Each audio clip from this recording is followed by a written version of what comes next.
калыптыр.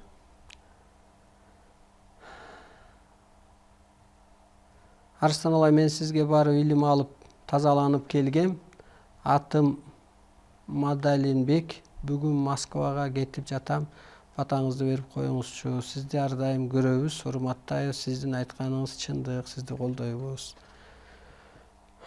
Мен адамзаттын атасымын, энесимин, ааламдан берилген.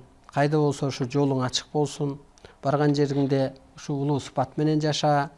YouTube'дан көрүп тур. Менин энергиям сени менен скет болоюн. Кантип улуу адам болобуз, кантип улуулукка калыптанабыз. Таза дил, табыгы илим керек. Ааламдан так берилет. Мына табыгы илим колдо турат.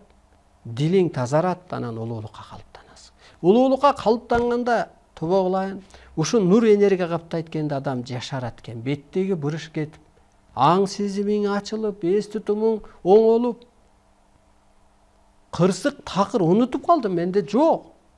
Себеби ааламдын ишин аткарганда алар сени колдоп берет экен. Кыргызча нике кандай окулат? Нике өзү ант.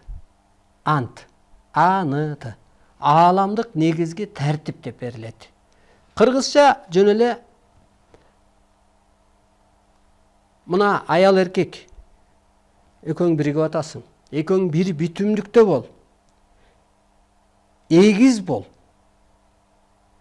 Силер Кудай катары буйрулуп атат. Кудайдан буйрулуп атасыңар. Кудайдан Куда буйрулуп атат. Эки журтту бириктирип атасыңар. Антташтыңарбы деп гана ант алып кой. Ал паля дубанын деле кереги жок. Сиз ант алганда ошо ант иштейт. Илгери кинодо достошсо кандашып антташат, шилекейлешип антташат. Анысы кандай эми убакыт кичине кыскараак болуп калды, эмки эфирде толуктап берейин. Кыргызча кантип жаназа окулат, ушуну окуп берейин. Кыргызча кантип Куран окулат. Эми ага чейин жашап келген да, дин келгенге чейин эле. Анан бүгүн мейли арабча деле окуй берсин. Жалган болуп атпайбы? Көр азабынан сакта, көрүн нурлуу кыл, анан көрдөн суракты жеңил кыл. Жалган айтып атат да. Ой, жаны асманга учуп кеткен. Жанына бийик дүйнөдөн орун бер деп Куран окубайлы. Тетир окуп атат да, анан кантип качпайсың? Дагы айтып атат. Мен жаназа окубай коем дейт. Мугалимдерге дейт да керек болсо. Анткени хиджабты киргизбей койгон. Ой, жаны ичак асманга чыгып кеткен. Ал сенин жаныңды ошол аялың кошок кылып жоктоп агартып койгон. Жаныңды дагы, таныңды дагы. Сен аялыңган никеңен качкыча, талак бергиче тәзим этип жаша. Сенин жаныңды, таныңды агартчы ошол кошок менен бул аял. Жаназаны ичак эле окуп койду ал 3 күн кошок кошуп атып. Балага ач кирсе же көз тийсе кантип ырымдаш керек. Эми убакыт соңуна чыгып калды, урматтуу журтум. Сиз улуулукка калыптансаңыз, сизден кадимкидей эле көзүңүз ачылат десек болот.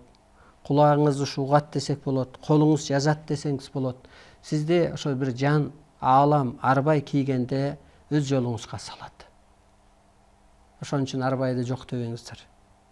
Арбай тирик, сен аны көрө албайсың, арам акыл оюңду жой албайсың, андан көрө көйдөнүңдү көктөндүр. Могу акыркы заманда арбай менен адамды биле албайсың. Азыр жаныбызда жашап атат. Чыныгы күчтөр жаныбызда жашап атат. Ошон үчүн жалган адамдын, жаман адамдын, кара адамдын, ичип жегендердин жүзү ачылып аткан ошол. Иштери оңбой кырсыктап аткан ошол. Ошон үчүн акка айлан, нурга айлан, улуулукка калыптансаң, ал сени коштоп колдойт. Биз аларга керекпиз. Таныбыз аларга керек. Мына менин оозум керек, мээм керек, анысы кандай сиздики да керек. Бул эфирдин аты Кут. 2-4 күнү кечки саат 8-де жолукканча жаныңыздар агарып, таныңыздар тазарып, жүзүңүздөр нурданып, касиетиңиздер жайгашып, калыс адам болуп калыңыздар.